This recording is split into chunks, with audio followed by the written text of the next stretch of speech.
of the same reasons. Trump, the Republican Party, his Supreme Court are attacking our basic democratic rights and making working class people pay to make billionaires richer. Is that fair? Hell no. And while Trump's campaign of terror in black and immigrant communities are well funded, essential federal workers are forced to work without pay during this shutdown, now in its third week. Is that fair? No. Trump's plan is to gut our healthcare programs, to gut clean energy projects and jobs for construction workers, to gut food stamps and WIC for working class families. And for what? To pay for tax cuts for his rich buddies. To pay for the largest military budget in the world. To ramp up arrests of black workers and deportations of immigrants. You guys can hear behind me. I'm here at the No Kings protest in Cincinnati, Ohio at Smale Park on Marion Way. I believe it's going on for about like another hour or so. You guys can hear it here. I'll get back to the do not disturb on here. We have a president in 2018. But I'll get back to the presentation in just a moment. They got like live music, you know, speakers as well. I mean, if you guys have like seen all the protests everywhere, you know, it's like a big bug fest. So it's nothing like what you see on television. It's pretty wild, but I'll go ahead and get back to this. Sarah Nelson called for workers to go on strike and occupy their congressional representative's office until they ended the shutdown. And you know what happened? They ended the shutdown. That's what works. Fast forward to earlier this month in Europe. Italian dock workers organized Block Everything strikes. They refused to load arms for the Israeli state's genocide in Gaza.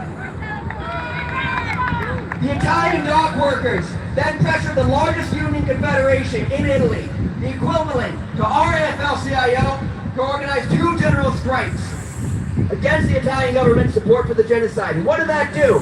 This forced even the far-right Italian Prime Minister, Giorgia Meloni, who has direct connections to the Mussolini regime. They forced her to send a rescue ship behind the global Samut flotilla.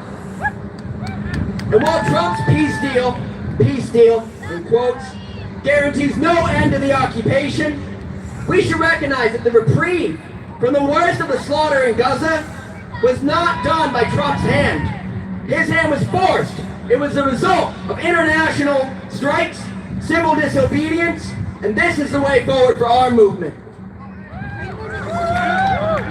Who here was at the first No Kings protest in June? That was the single biggest day of protest in U.S. history, and I would not be surprised if today even surpasses that. But back in June, what an excellent way to have rained on Trump's dictator-style military birthday parade, right?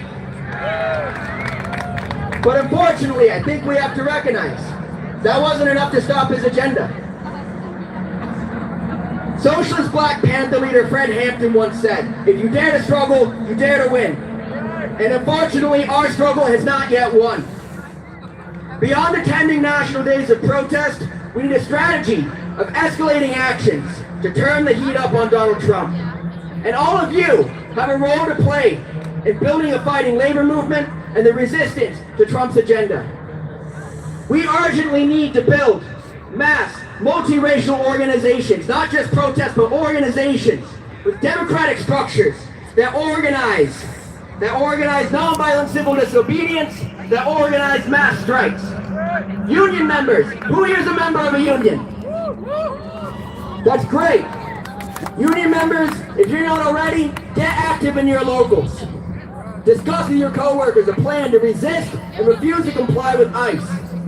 I work at Amazon's largest air hub in the world in Hebron, Kentucky, at KCBG. We've been fighting for a union for years. Earlier this year, to Amazon workplaces all around the county. And what do? We organized a meeting with all of our immigrant co-workers we could find. We sat down, we talked about the problem we were facing, and we made a plan. If ICE shows up at our workplace, we do this, and we get everyone out safely. No one left behind. More workers should be taking this up.